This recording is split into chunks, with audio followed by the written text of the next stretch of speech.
I just feel like I've been around the block, ripping up fantasy stock, working around the clock. Look at the view from the top. Researching rookies a lot? No, I just be listening to pods, yeah. One in particular, I'm just a messenger, let me just pass on the rock.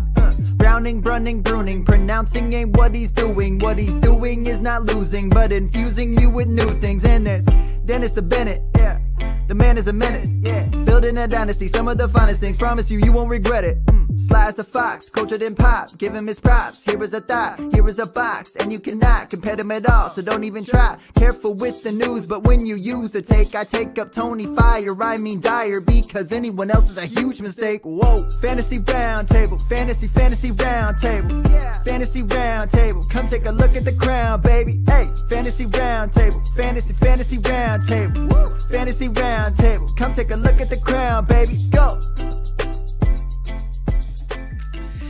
Hello and welcome to another episode of the Fantasy Football Roundtable podcast. It is the first Monday of the NFL season, which means the last game of Week 1 featuring everyone's heroes, the Denver Broncos, starts in just a few hours. I am actually currently in Phoenix, sitting right across the street from the site of the Cardinals' complete collapse on opening day. That is just one of the 14 games that we will be discussing today. Dennis, how does it feel to finally have real football games to discuss?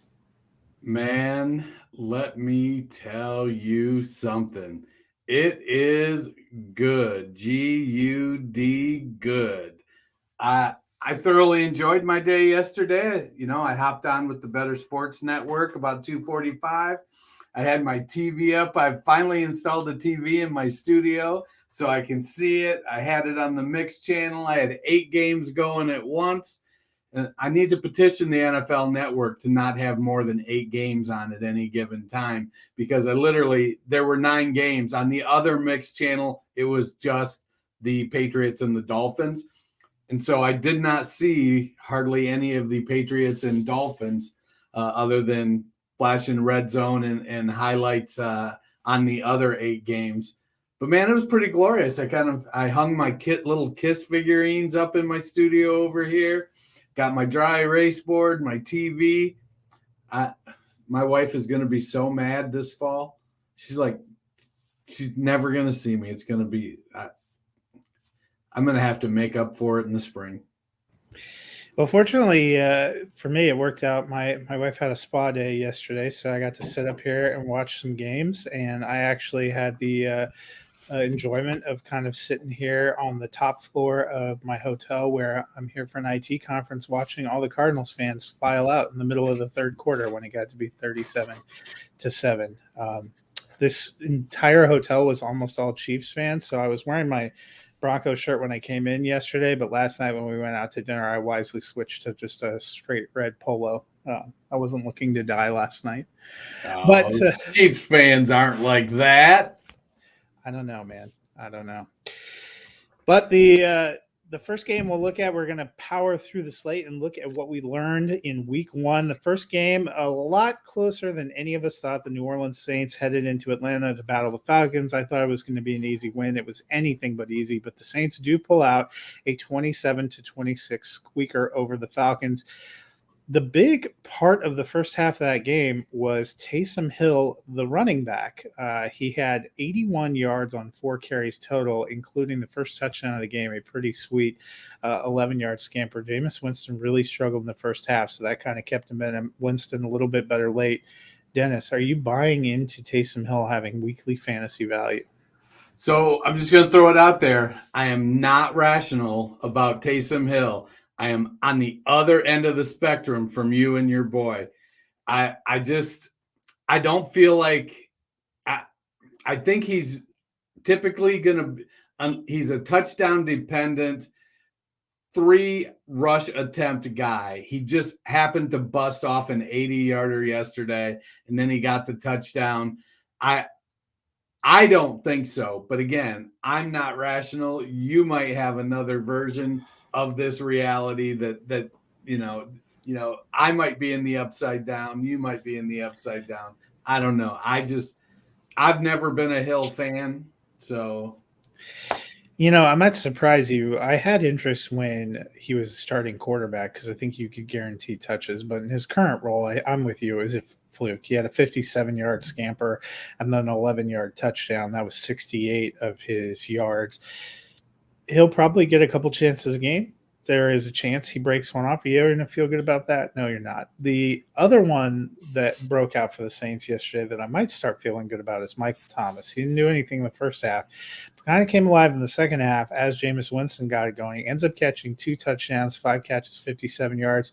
Are you starting to feel a little bit excited about Michael Thomas again? I am. Again, lack of rationality here. I'm an Ohio State fan. I watched him all through college. Rostered him during that 7,000 catch season that he had a few years ago.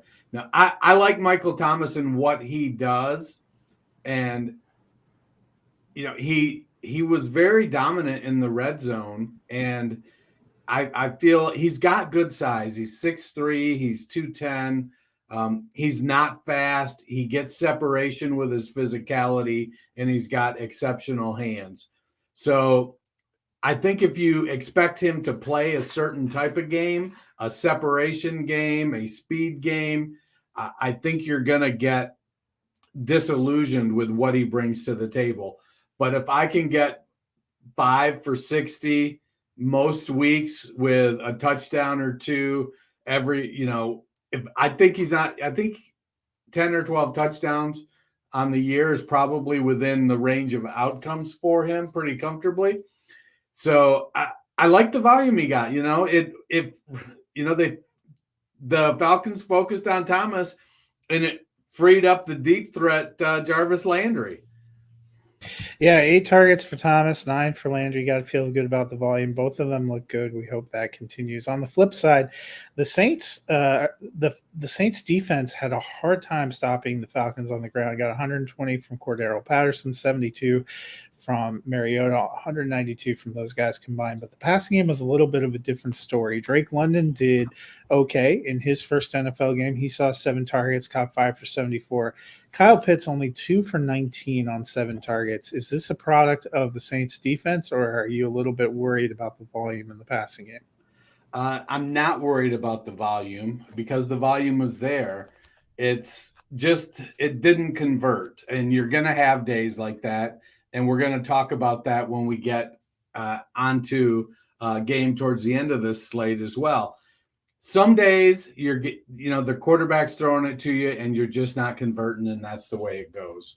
I like where the Falcons are at. They are having to learn each other with a new quarterback, new wide receiver. Cordero Patterson, I think I'm curious if he'd have ran the ball as many times as he did if Damian Williams had not gotten injured. I feel like that ended up being more a function of circumstance. So I like Patterson as a flex play most weeks. I don't think he's going to be racking up 120 yards rushing. I think we saw last year when they try to use him that much in the running game that he wears down as the season goes on. But I'm not concerned about Pitts. If in Dynasty or even redraft, I might, throw some feelers out there and see if the managers are getting a little spooked because he did only catch 2 passes. So he had 7 targets. Mariota threw the ball 33 times. It's not like it's a bad opportunity share.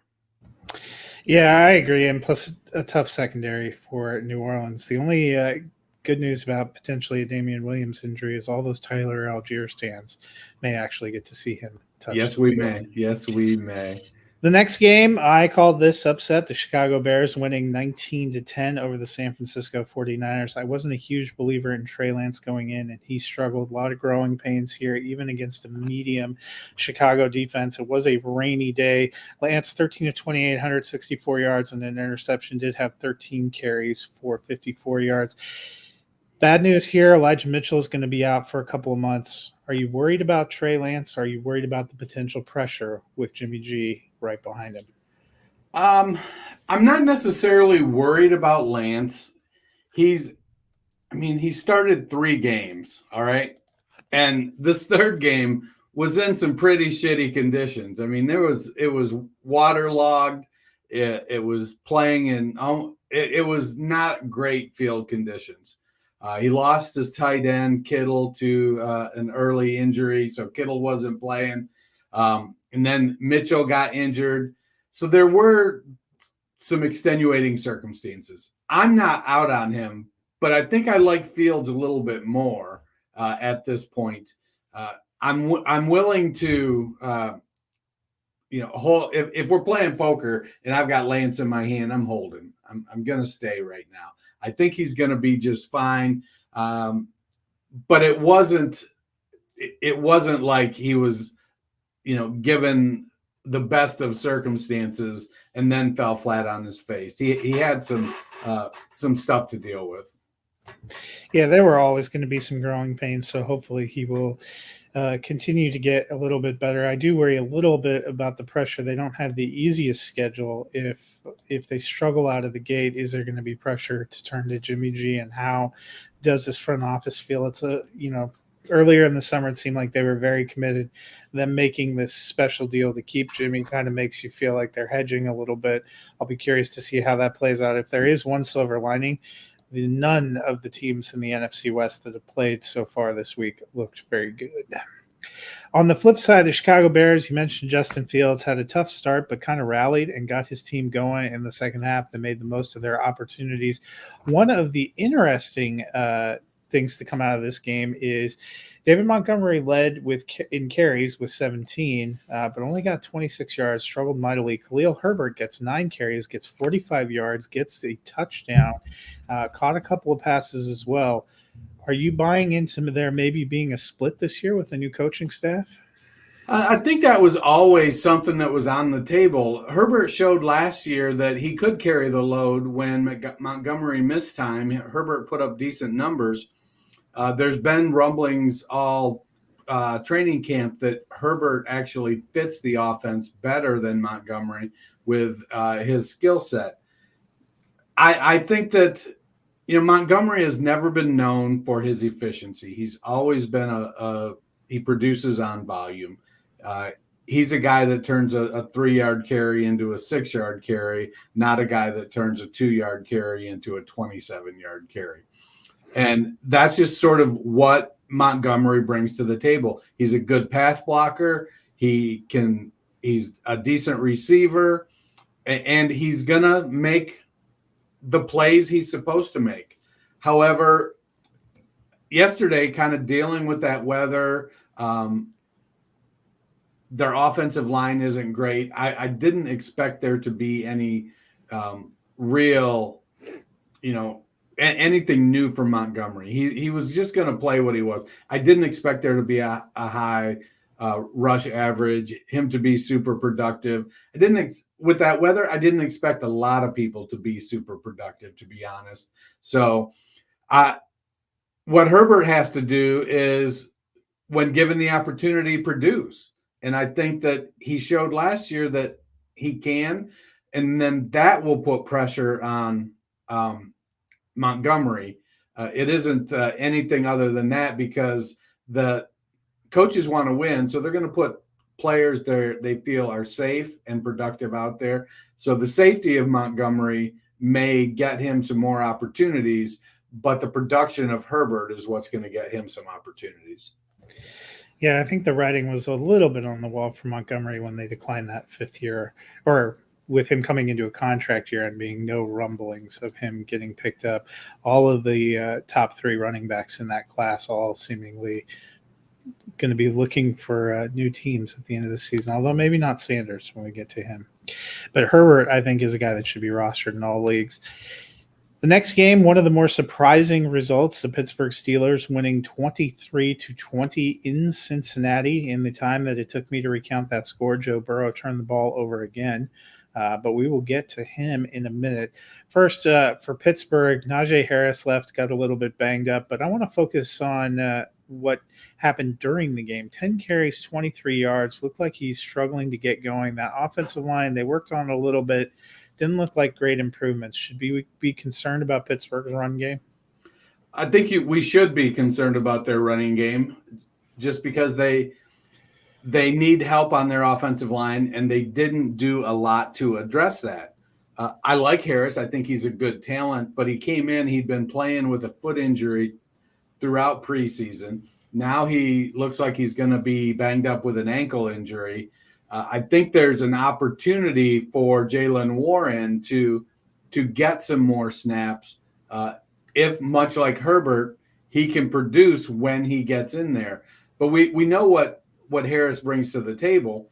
He's a good receiver. He's a good runner. He's a 3-down back. And they like to use a bell cow back in Pittsburgh. And right now that guy is Harris. But if he's not being productive, I don't think that Tomlin will hesitate to say, we're going to, you're banged up again. We're going to give you a week or two off and let your ankle, let your foot, and let yourself get right. Your entire lower body at this point. Yeah. We're going to let you get right because we've got a guy we can use. Trubisky, with his mobility, he can do some things. It was funny enough. Chase Claypool led the team in rushing yesterday.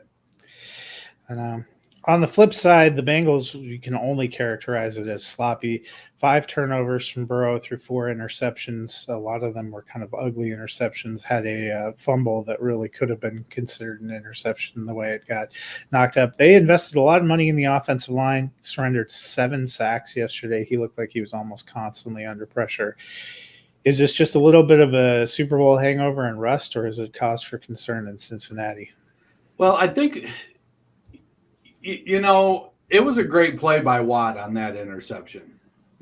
99 out of 100 times, that lineman jumping up like that can't control the ball. It just falls on the ground. Watt was able to bring it in. On interception number 4, I felt like that was a good play. The thing with Burrow is he's got a mindset that he believes he can make the play. So he's going to throw it into double coverage because he believes in his guys and he believes in himself. So interceptions 3 and 4, as I was looking at those, he was trying to make plays that he believes he can make because he's made them before. The Fitzpatrick interception, that was good coverage. He, threw it into double coverage. Fitzpatrick broke on it, made the play. I'm not going to fault Burrow for believing that he can make those throws when he's made those throws before. I think the offensive line, as it gets a couple more games under its belt, it's going to continue to gel together. But we also know that the Steelers have a pretty good pass rush. And it wasn't like, the Bengals were playing the little sisters of the poor. They were going up against a good defense that has some playmakers on it. So I'm not sweating Burrow right now. It was a bad game. I'm certainly glad I don't have him in the Scott Fish Bowl. That's for sure. Yeah, there wasn't a lot of wonderful Scott Fish Bowl scoring from some of the guys that we were hoping for last night. You could be worse. You could have Stafford or Dak. For the Bengals, they're playing a tough defense. They turned it over 5 times, and they probably should have won that game. They were a blocked extra point away from doing so right at the end. I noted in our pre-show conversation that announcers seemed to call out a few times. It was a new offensive line. They look like a group of guys that need a little bit of time to play together to figure out how to play together. So I'm hoping they'll come around. I did like the investments they made in the line, but that is something that the Bengals are going to have to get right if they want to go further. The next game on the docket, Philadelphia Eagles topped the Detroit Lions 38-35. I had hoped for the upset here. I believed in the power of Hard Knocks, but that 24-point second quarter just crushed all my hopes and dreams. Jalen Hurts looked really good, ran for 90 yards and a touchdown, threw the ball all over the field to anyone that was named A.J. Brown. But Miles Sanders also looked pretty good. Got 13 carries, but took it for 96 yards and got that elusive touchdown he couldn't get last year. Are you starting to believe in Miles Sanders? I've always, I feel like I've kind of been on him as a low-end RB2. Yeah, my narrative for him is that if he had just produced 3 or 4 touchdowns last year, we would view him in a completely different light. Well, he started off the season with 96 yards and a touchdown. See, I think he caught 2 passes too for 9 yards. So while Gainwell is getting more of the passing down work, Sanders is the best back on that team. I do believe Nick Sirianni knows that. But also teams know you've got to use multiple backs most of the time. And while Sanders being a bigger back, he's only like 215. He isn't like some of these 225, 230-pound backs. So I like Sanders and his opportunity that he's going to get. And I don't mind that he doesn't like fantasy and just wants to win, because winning teams do what? They score points. And teams that score points do what? They score fantasy points. All right, Miles Sanders, hate my fantasy team. Just go out there and carry the ball and score touchdowns. Yeah, he was one of the few bright spots in my Scott Fishbowl lineup. RIP, though, Devonta Smith. Well, the thing with Hurts, though, I was checking because Hurts he led the team in rushing with 17, but 9 of those 17 were scrambles. So they were he dropped back. He had 32 pass attempts, so he dropped back 41 times. I don't think they want Hurts dropping back that much. But I think if some of those scrambles had been converted into actual pass attempts, then I think they would have been in a position to run the ball more as well. But Detroit was getting some pressure on him, and so 9 scrambles out of 17 rush attempts feels like a pretty high amount to me. But yes, I agree. RIP Devonta Smith. Devonta Smith and the Saints defense got me in DFS yesterday. It was also a touchdown party. There were 4 different ball carriers, including Hurts and Sanders, that got touchdowns. Yeah, why they need to give Boston Scott goal line carries? What the hell? Just to break our heart. Speaking of teams that seem to give goal line carries, Deandre Swift looked really good. Huge rushing performance that we were looking for, but I want to talk about his backfield mate, and that's Jamal Williams. He got 11 carries for 28 yards, which isn't that impressive, but 2 of those carries were touchdowns. Seemed like they were using him in the red zone. Does that give him any flex appeal for you week to week? I don't think week to week. That's 11 for 28 isn't great. He's a short yardage back, and I don't want to rely on him getting 2 touchdowns every week because I think we see Deandre Swift being able to produce as well. 15 carries for 144 yards, I think is a pretty good day. And then Swift also, he caught all 3 of his pass targets too. So Swift is clearly the better back. I think in the deepest of deep leagues, then I think, you're looking at Jamal Williams and saying, in my 3rd flex spot, I'm going to go ahead and slot in a guy that can get me 6 points on a touchdown. He may only get me 9 points for the game, but I feel like I got a good shot. He's going to get a little bit of red zone work. Unfortunately, that stuff cuts into DeAndre Swift's usage, but Swift is he's 5'8", 209. I think there is some concern to not want to use him because Jamal Williams, I think he's 5'11", 220 or something. So he is a little bit bigger, but we've seen small backs be able to convert at the goal line. I just think that Detroit is probably going to err on the side of if they can avoid egregious hits on DeAndre Swift, they're going to. But I would be nervous starting him in a 1 or 2 flex league. It's going to make me nervous all season if I'm in that position. Yeah, I agree. A little too touchdown dependent. Well, we go from one of the highest scoring games of the week to a complete dog of a game, and that was in Miami, where the Dolphins won 20-7 over the Patriots. The Patriots had a lot of offensive questions coming in. Dennis, did they answer any of your questions? They have a lot of offensive questions going out, let me tell you. I think that they did answer one question. Jacoby Myers is the wide receiver you want to roster. He led the team in targets with 6, caught 4 for 55 yards. We know his difficulty with finding the end zone. The team, Belichick needs to fire both of his offensive coordinators and get an action. I mean, I'm sitting here going, please bring back Charlie Weiss or Bill O'Brien. That's what Belichick needs to do. It's that bad, I think. It's the running back touches were split fairly evenly. So it's like they view both of them, and they told us in the preseason we view both of them as 3-down backs. So what are they doing? Take the whole series. You play on third down, it doesn't matter. Plus, you have Ty Montgomery taking that James White role, gets the one touchdown. Yeah, I mean the running back right now, still for me. I mean, you're right. Probably Myers is the one you want to roster. Last year, the one fantasy asset you could count on was Hunter Henry, and we saw more Jonnu Smith. Neither of them would have been a great play. I'm kind of still avoiding the Patriots until we can get some kind of sense of consistency from their offense. Yeah, it's Jacoby Myers is it, and I think he'll be consistent, but I don't think he's going to be much more than a flex play. The passing game for Miami played out pretty well how we thought. None of us thought Gesicki was going to have a good game. Hill and Waddle, both heavily involved, had some good numbers. But let's look at the backfield. Did you learn anything about the Dolphins' backfield? I think it played out kind of like we thought it would. Edmonds with 12 carries, Mostert with 5. Edmonds had 4 targets, Mostert had 1. So, the guy they paid all the money to is getting the touches over the guy that they brought in to teach the guy they paid all the money to the offense. It is what it is. Will it, I don't think Edmonds is going to have a lot of 20 carry games, but I think 12, 14 rush attempts with 3 to 5 targets is going to be kind of the norm for him. It'll come down to, can he make explosive plays?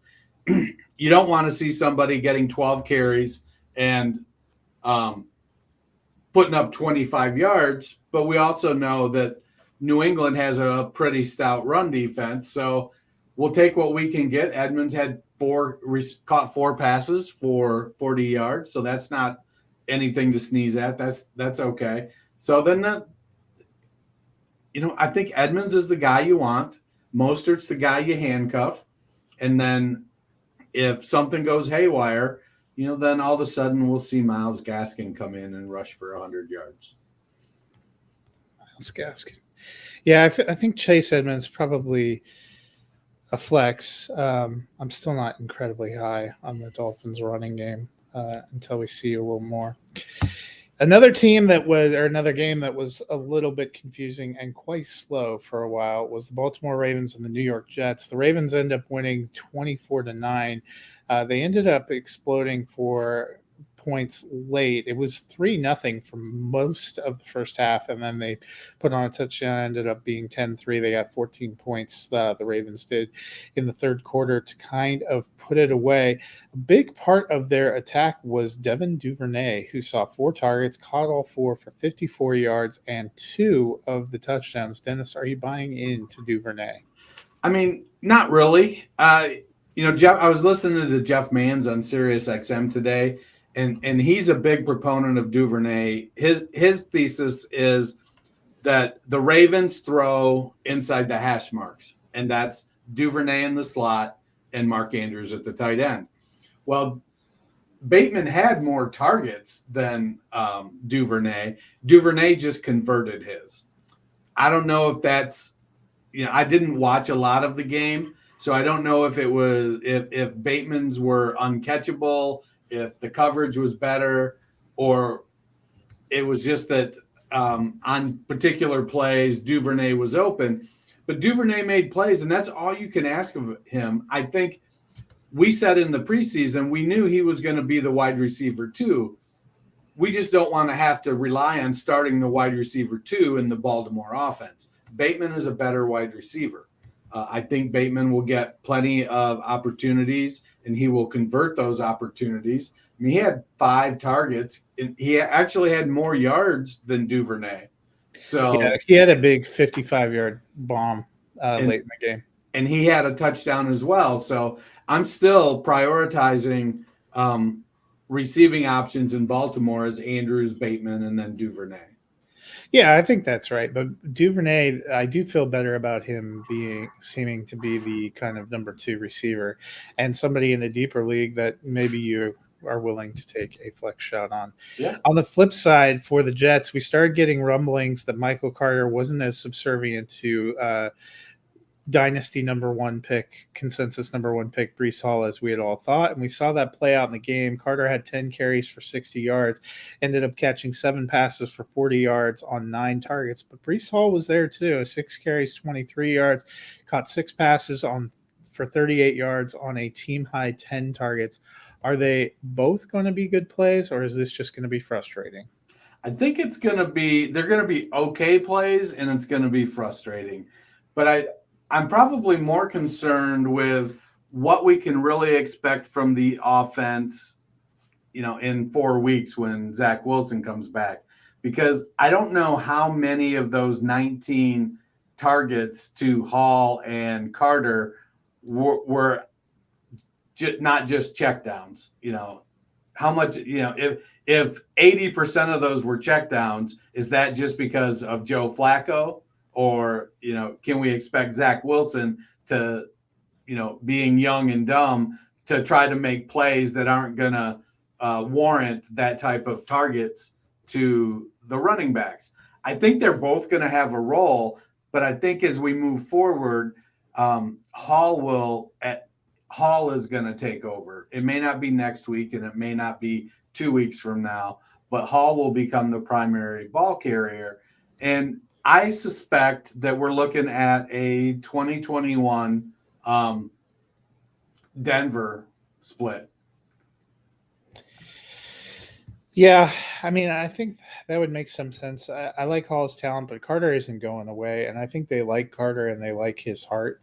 I think there's going to be space to play both, but they're probably neither one of them you're going to feel good about as more than a flex play. Because I'm with you, Dwayne Brown went on IR, which is not a great sign. The solution they had to losing left tackle losing Mekhi Becton at tackle was to get Dwayne Brown, who is now also on IR. So they had to switch Fant back to left tackle. I think they're still working on that offensive line. Well, and I think though with Brown, they feel very confident that in 4 weeks he's going to be ready to go. I think they just were like, well, we need to clear up a space, but in 4 weeks he'll be ready to go, and they're going to slide him right in.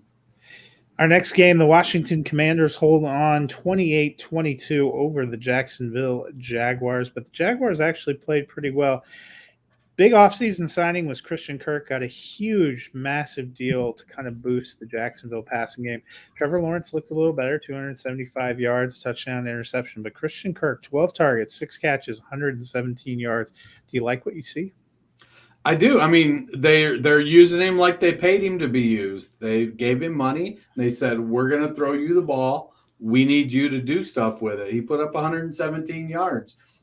It would have been nice for him to get into the end zone. But I think overall, the Jaguars came out and kind of did what they needed to do under a new coaching regime. They needed to kind of show, hey, last year was weird. We're over that. We're moving on.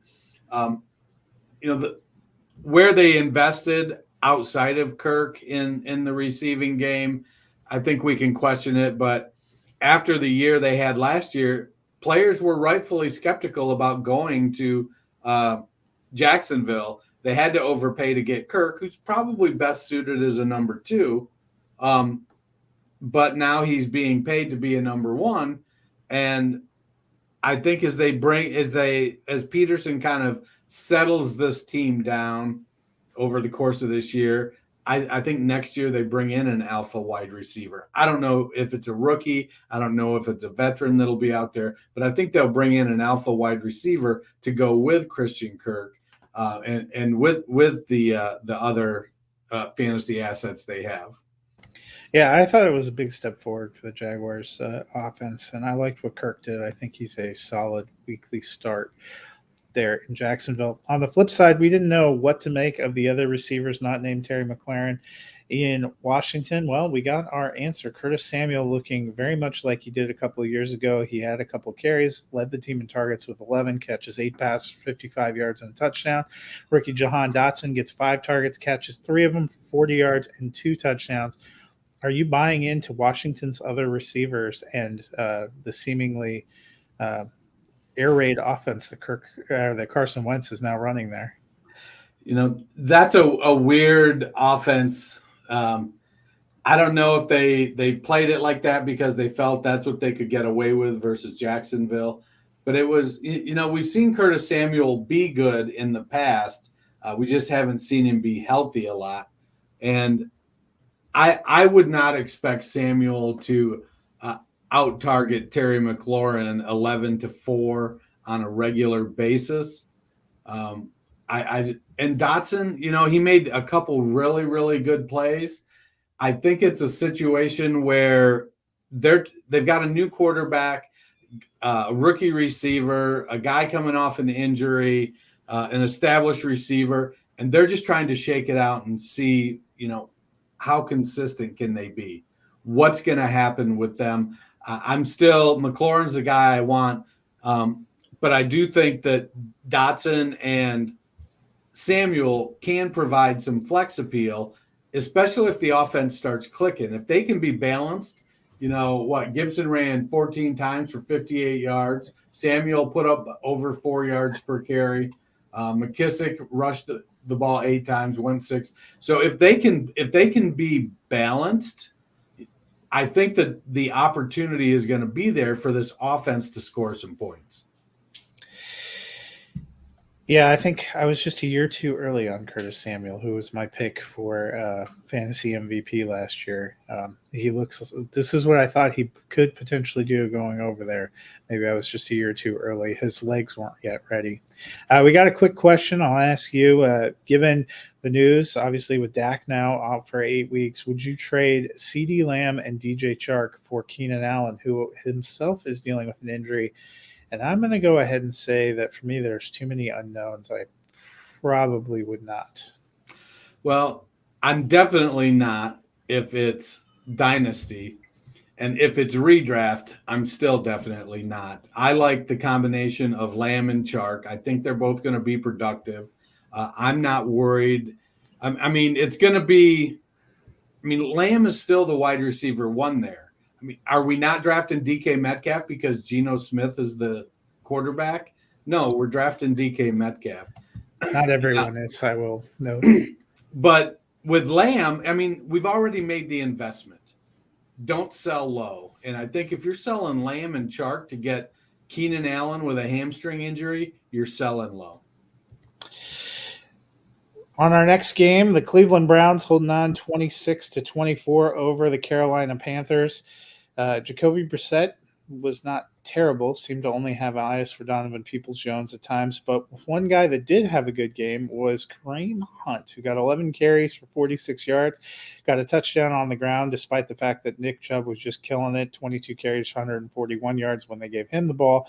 But then Hunt also had 4 targets, caught all 4 for 24, and another touchdown. Are we back to starting Hunt weekly?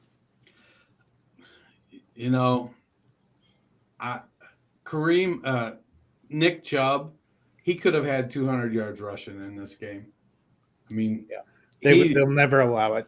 I just don't know why. It drives me bananas.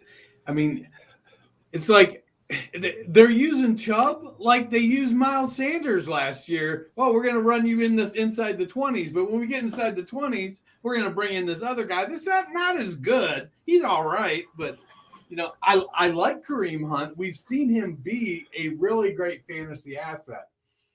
And he's still showing that he can be a really great fantasy asset. But why do you got to sacrifice Nick Chubb to do that? It was crazy. I felt so bad for Nick Chubb and managers who roster Nick Chubb. It was just – to me, it's a travesty. On the flip side, the Carolina offense did not look great. I do not think Baker Mayfield gave too much FOMO to the opposite sideline.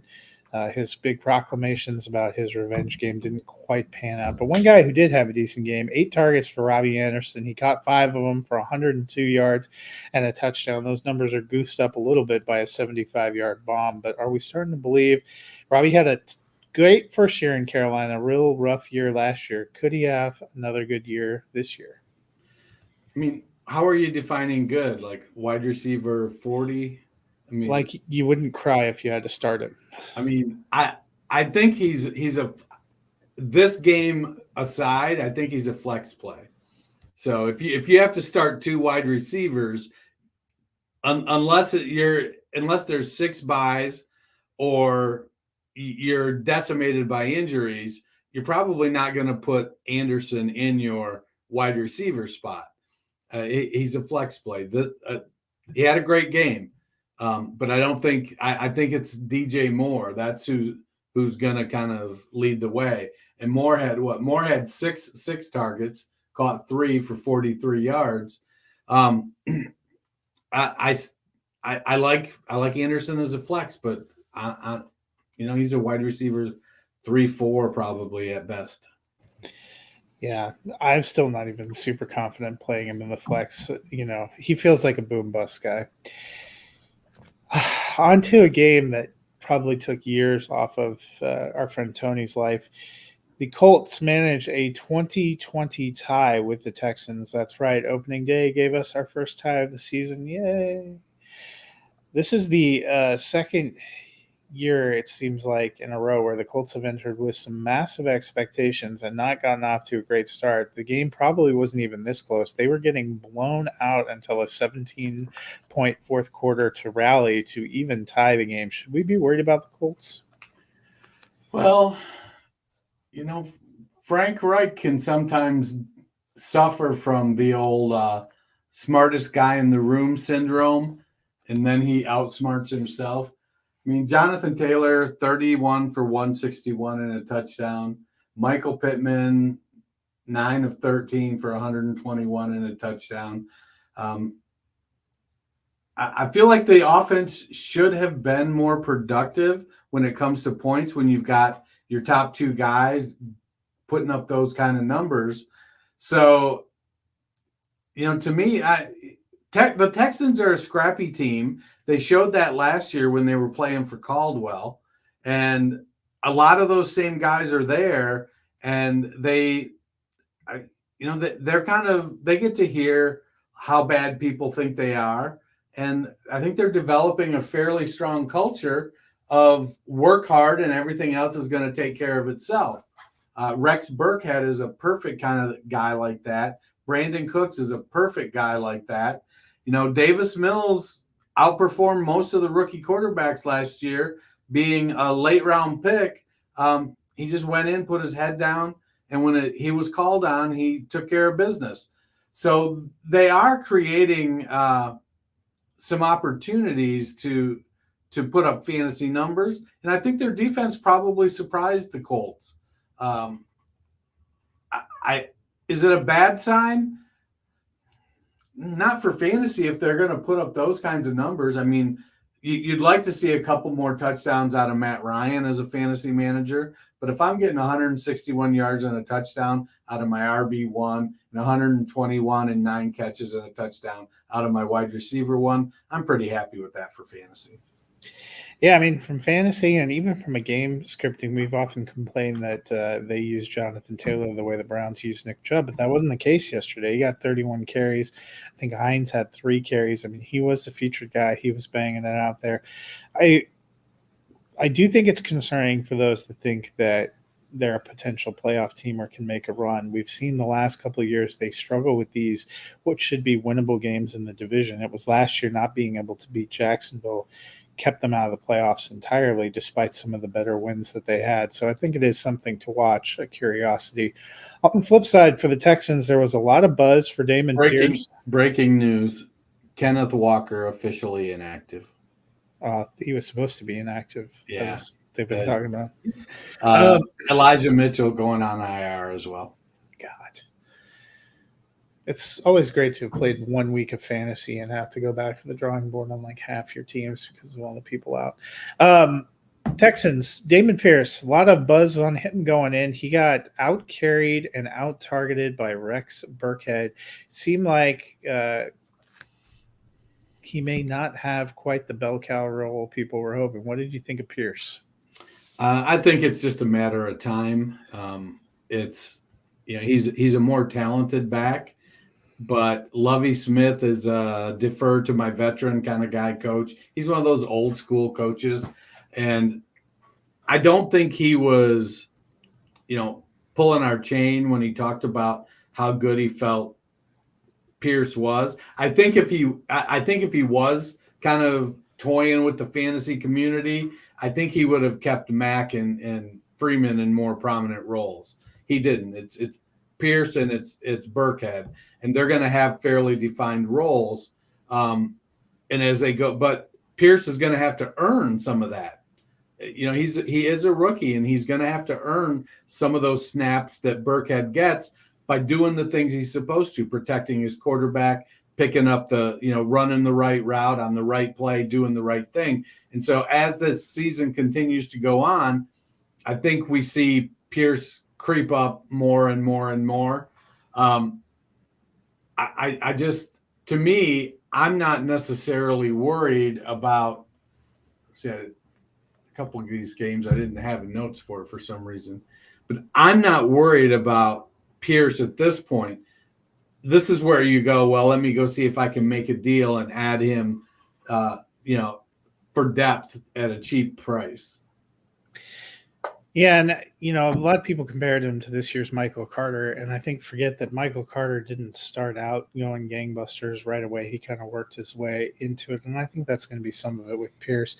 Probably still a flex option, but those people that thought he was going to be top 20 right out of the gate are probably going to have to adjust to a new reality. Although the way we're losing running backs, you never know. Right. On to the afternoon games. The first of those, the big buzz game, was Kansas City Chiefs in Arizona, the Battle of the Cardinals. It wasn't much of a game. The Chiefs led at 1 point, 37-7, end up winning 44-21. A lot of the buzz was about Isaiah Pacheco, who got into the game and got 62 yards and a touchdown. But he really came in after the game was already decided, and it was another Chiefs running back, Clyde Edwards-Helaire, who looked really good at the beginning. 7 carries for 42 yards may not knock your socks off, but he did catch 3 passes for 32 yards and 2 touchdowns. Were we too harsh on Helaire this offseason? Well, I don't know that we were too harsh. It's a put up or shut up season for him. He's playing for a contract extension. This is his 3rd year. They drafted him in the first round, so they do like him. Then they gave him 4 goal line carries in his first game, and he was stuffed on all 4 of them. And so he's had to make his way back. He does some things really, really well. He fits the Andy Reid offense really well. And I think as long as he keeps producing when given the opportunity, he's going to be just fine. This was a game where we loved Pacheco in the preseason, and then we see him get in here in this game, and we see, the shots of Jerick McKinnon tugging on Reed's jacket saying, hey, put me in. And he's giving him the no, I'm going to leave Pacheco in there. The game was so far out of hand. It didn't matter. Pacheco's getting it was mop up duty. Honestly, I'm surprised Chad Henne wasn't in there at that point. It was just, it is what it is. He got playing time in a blowout, and that's what you want with rookies. If you can get your rookies in there so you can evaluate them when under fire in real games, then you take that opportunity. I think Pacheco's going to be fine. I think McKinnon has a role, but I think Edwards-Helaire is the RB1 in Kansas City. On the flip side, a lot of injuries and not a lot of options for the Cardinals. Wasn't a very good game, but one guy who kind of made a subtle appearance is Greg Dortch, the receiver. Had 9 targets, caught 7 of them for 63 to lead the way. Are you buying into Dortch at all? No. I mean, he's what everybody wanted Rondale Moore to be in this game. 7 catches for 63 yards. So it's all around the line of scrimmage. It's, he's not going downfield or doing that much. I mean, Dortch was kind of a sleeper when he came out. He didn't have draft capital. He got he was a free agent, and people were like, "Oh, he's going to show everybody." Well, he didn't. He went and he started doing, tried to catch on by being a kick returner, punt returner, playing special teams. But he's a small guy like Rondale Moore, and he plays a specific role in an offense, whether that's the Cardinals or whether he moves on when they make more active. I'm not rushing to pick up Greg Dortch. Yeah, me either. I think there's other players that are going to come back, and that was just an opportunity game. He did a nice job, though. Next was a battle in the AFC West. That was the Los Angeles Chargers hosting the Las Vegas Raiders, and they beat them 24-19. A game that was lopsided kind of in the first half, and the Raiders made a good rally and made things closer. Some concerning injuries for the Chargers, which we'll get to in a minute. But on the Raiders side, huge game for Davante Adams. 17 targets, catches 10 of them for 141. Darren Waller gets 4 for 79. Then there's Hunter Renfro. He saw 6 targets, which is the good, but only 3 catches for 21 yards. Is it a sign of things to come, Dennis? I think it's more a sign of things to come occasionally. It's going to be, him and Waller are going to be that second, third fiddle to, they're the Supremes. Davante Adams is Diana Ross. They're going to have a hit now and again on their own. Diana Ross is going to, Davante Adams is the guy. I don't think Adams is going to regularly get 17 targets. I don't know if him and Carr decided they had something to prove yesterday. But, I mean, last year in game 1, Waller had 19 targets and didn't come close to that the rest of the season. I think Adams is going to be fine. He's going to get a lot of targets. I think Renfro, 6, 7 targets, 8 targets maybe. I think that's where he's going to be. So if he's going to be that 5 to 8 target guy, he's not going to produce a lot of yardage. And when it comes to the red zone, he's occasionally going to produce. It's more about Waller and Adams because they are legitimate red zone threats. Renfro will get some opportunities there because he gets open. That's, he in short area, Renfro gets open. So I don't think Carr will completely overlook that. I just think this was kind of I'm going to take my new car for a spin kind of game. I hope you're right. I had high hopes for Hunter Renfro, and that was not a great start. On the flip side, Keenan Allen had a decent start, catching all 4 of his targets for 66 yards, then went out with an injury. We did not see very much from Mike Williams or Josh Palmer. Gerald Everett catches a touchdown. Kind of a ho-hum game for Austin Eckler as well. The Chargers got out to a pretty decent lead and then were able to hold on. If Keenan Allen misses time, should we worry about this offense? Well, I think you always worry about it when you lose a guy as talented as Keenan Allen. But Mike Williams, Josh Palmer, Gerald Everett, Donald Parham, Austin Eckler, Jalen Guyton, they do have some depth. And it's one of those situations where what they're going to have to do probably is to spread the ball around more to other guys. It isn't – I don't think if Palmer replaces who was it? DeAndre Carter actually came in for him yesterday. If Palmer or Carter come in and start playing the Keenan Allen role, I don't think we're going to see them getting consistently Keenan Allen type of targets. Because Allen was the highest targeted guy there. And so I don't think anybody takes that role. I think guys, when they get in there, they're going to need to produce. They really like Palmer. And Carter, for being a journeyman, he's produced the last couple of years when he's been given an opportunity at both in Washington and now in Los Angeles. Yeah, Herbert is a guy who we've seen over the years that he's been in here that finds a way to make it work with whoever's in the game. So I don't really worry about them fantasy purposes, though. It might make it that Herbert's about the one you feel good about playing. I was a little surprised about Mike Williams. I don't know if it was just the coverage or the schemes. I thought he was going to have a big day. Wasn't that involved. I'll be curious to see if they make that right going forward. The other big Williams tied for the team lead in targets. He didn't really do anything.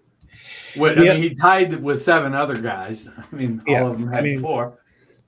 It was kind of like a real spread it out game. I'll just be curious to see. And Allen probably would have had a lot more targets if he hadn't gone out early with an injury.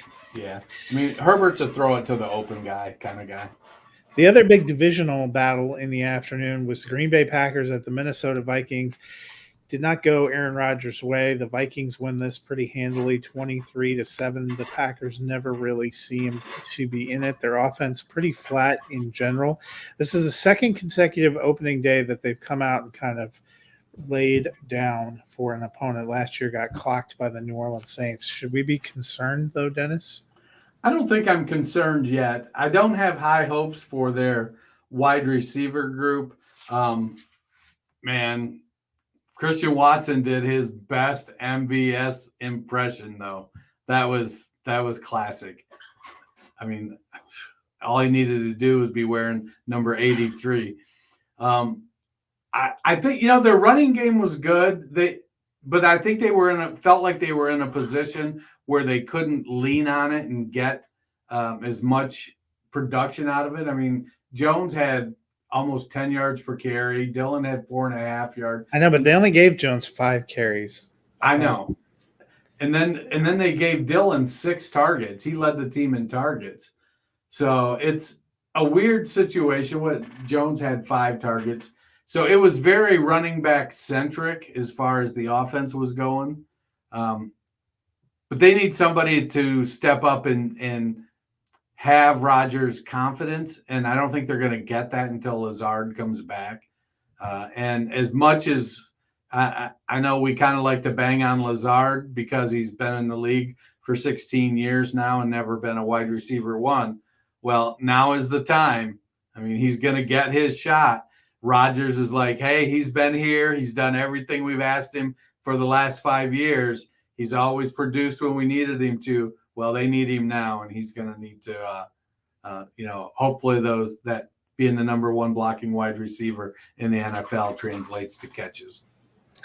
Yeah, I'll wait to see Lazard back. I was surprised that we didn't get a little more from Aaron Jones. Surprised about the usage, but maybe Green Bay just a team that's working its way in after not really playing together much in the preseason. On the flip side, 11 targets, 9 receptions, 184 yards, and 2 touchdowns for Justin Jefferson. Is he tracking to be the wide receiver 1 with Kevin O'Connell there and the reins off? He's looking like it. I mean, the dude is good, and he's all off season. He was definitely one of 3 guys in that top tier, him and Chase and obviously Cooper Kupp. And I think actually you could probably expand it to 4 with Devontae Adams. And if you want to get a little broader, you could even include Stephon Diggs. But in Dynasty, Jefferson is the wide receiver 1. And we know he's done is put up 1,400 yards, 1,600 yard seasons. And him and Cousins have been there. They're going into year 3. New offense or not, they have a connection. Dude gets open. He catches everything. He's a great route runner. If he finishes as the wide receiver 1, nobody's going to bat an eye. Yeah, I think he's in for a heck of a season, making a lot of people who passed on him in rookie drafts or in other drafts or even in the actual NFL draft double think their decisions. Is that a shout out to Howie? Well, I mean, it worked out for him now because he's got A.J. Brown, but I mean, that wasn't the only team that passed on him. I would take Justin Jefferson over Jerry Jeudy, I'll tell you that. I bet you would. One of the most fun outcomes of the day, especially coming on the anniversary of 9/11, was in I think Tennessee. the proper grammar is the funnest. The funnest game coming on the anniversary of 9/11 was the Giants getting a 21-20 win over Tennessee in Tennessee in Brian Daboll's coaching debut. We'll get to the Giants in a minute, but first, Tennessee, a team who was the number 1 seed last year. They had a decent lead here and kind of frittered it away at the end. Real inconsistent in the passing game. What do you take away from the passing offense here for Tennessee in fantasy purposes, Dennis? I think they're just settling in and trying to get used to who they are. They've never been a real high volume passing team, and now they've got Treylon Burks and then Robert Woods coming off an injury at the top of the pecking order, and then out of nowhere comes this slot guy, Kyle Phillips, doing his best 2021 Hunter Renfro impression. They've got some guys between Phillips and Burks and Woods, and then Westbrook-Ikhine. So it comes down to, can they develop the chemistry, being that they are a run-first team. Derrick Henry back in the saddle, 21 carries, 82 yards. But then Dontrell Hilliard catching 2 touchdown passes. So if I'm a Derrick Henry manager, I'm frustrated that here they go taking Henry out when they go into when they're going to pass it in the red zone. I don't know. I'm not bought into Hilliard, that's for sure. Yeah, Matt was right. All the rumors about Treylon Burks being way behind did seem to be that a rumor. He had more targets than Nick Westbrook-Ikhine and Robert Woods combined. Didn't look too bad. And Kyle Phillips, he was the talk of the camp. I think he's a guy that needs to be rostered in every format. Looks like there's going to be some potential there. Maybe they'll have more weapons and more options than we thought, just different weapons and different options. I mean, they've got a year to get these weapons ready for Malik Willis. On to the Giants side. The Giants rally, come up with the win. It was a nice way for them to open the season. But the biggest thing I took away, the biggest, most exciting thing probably, if you love football, is seeing Saquon Barkley out there. 18 carries, 164 yards, averaged 9.1 yards per carry, got a touchdown, caught 6 passes for 30 yards on 7 targets. He hasn't looked this good probably since his rookie year. Are you pumped for Saquon in year 5? Hell yes. Now it's just, can he stay healthy? He plays a brutal sport. He's always been an exceptional athlete. He's big, 6 foot, 232 pounds, and he has excellent change of direction movement, phenomenal speed and power. That's why we keep going back to the well every year when we hear, oh, he's looking good. He's looking good. It's like, there's a reason CMC, after playing 10 games in 2 years, was the number 2 running back off the board this year. When you see when you know what these players can do when they're healthy, and you start hearing they're healthy, you can't pass them up. And Barkley was going absurdly late in drafts. And to see him come out and put up numbers like this, there are some managers out there that, have like Cooper Kupp, Saquon Barkley stacks that are going to be like, oh my gosh. I know in most of the mocks and even the draft we did, he was going to the top of the 3rd round, and that's going to be exceptional value for a guy who looks like he is all the way back. Well, from that highlight to the final game we have to look at, which rounded out Sunday Night Football, going out like a wet fart, with the Tampa Bay Buccaneers winning 19-3 in Dallas. It's the fewest points Dallas has put up in an opener since Troy Aikman was a rookie, which has got to make the Cowboys fans feel good on this morning. But more on them and their sadness in a minute. The Tampa Bay Buccaneers looked pretty darn good. Leonard Fournette running with power. They have a plethora of pass receiving weapons. Based on what we saw, are they possibly the best team in the NFC right now? I mean, they could be. They are going to go as far as the center of that offensive line will take them. if the center and those two guards can hold up and keep Brady upright, they're a good team. They've got great weapons with Evans and Julio and Godwin and Gage. They're deep at wide receiver. Brayton Otten are very and for all the hubbub when they signed Kyle Rudolph, he wasn't even active yesterday. So while Brayton didn't do a ton with his 3 targets, I think he's going to be the starter there. I think Rudolph settles in as the second tight end. Rashad White, he looked good. They seem to have a little bit of trust in him. He carried the ball 6 times, had 2 targets, and caught both of them.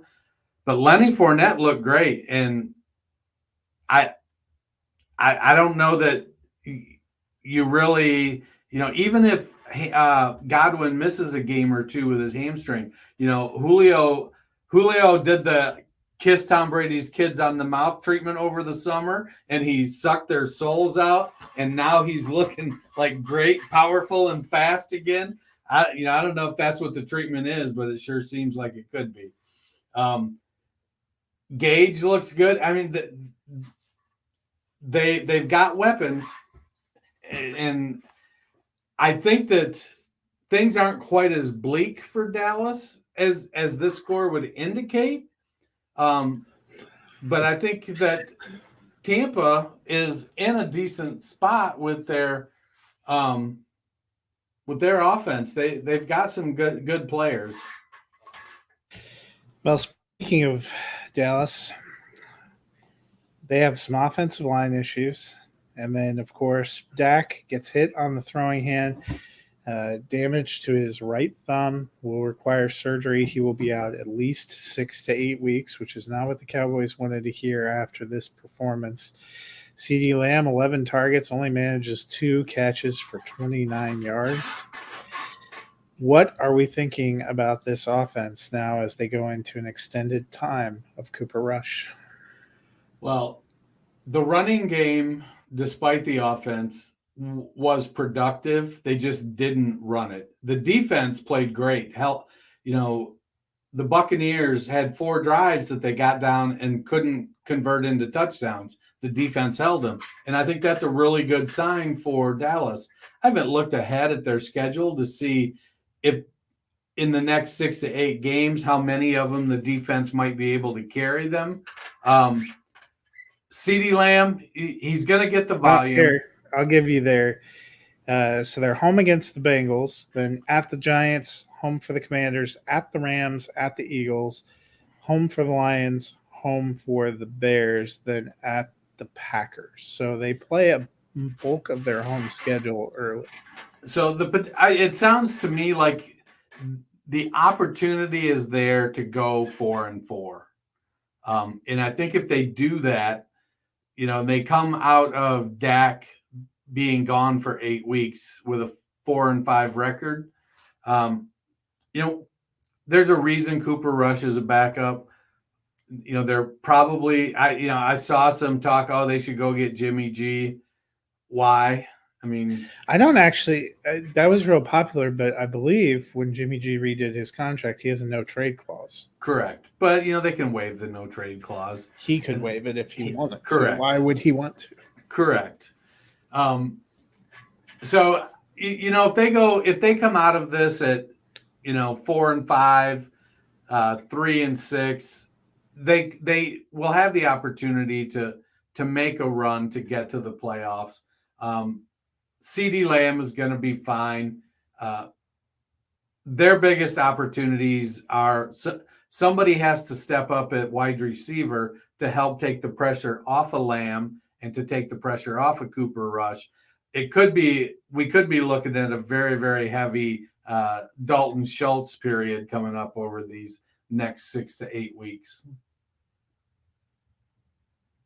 If you were Dallas, one of the other popular ones was that they should go out and get Cam Newton. You buy into that? No, dude. I would rather have Cooper Rush. Yes. I mean, I'd rather have Ben DiNucci. I think the bigger problem for Dallas is losing Tyron Smith and the way their offensive line, Connor McGovern left a little bit early. they let some people go. They've had some attrition. They went from having probably the best line in football to it being one of their biggest offensive questions. And no matter who the quarterback is, I think that's going to have a big impact. Yeah, I think what's his name, Tyler Smith. Tyler Smith. In a perfect world, he'd have been able to spend the season playing next to Tyron Smith. It's not a perfect world. It's time to put your pants on and go. I think he played well. Yep. Tampa's got a good defense, and he comported himself in a reasonably good fashion. As he gets snaps, I think he's going to get better and better and better. There's a reason he was drafted as high as he was.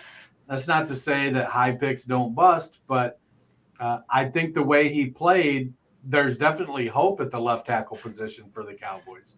It's probably for him, it's going to be next year, but I don't think he was overmatched. I think if he had to play, say, Myles Garrett, it might have been a different story. But against Tampa, I think he held up okay.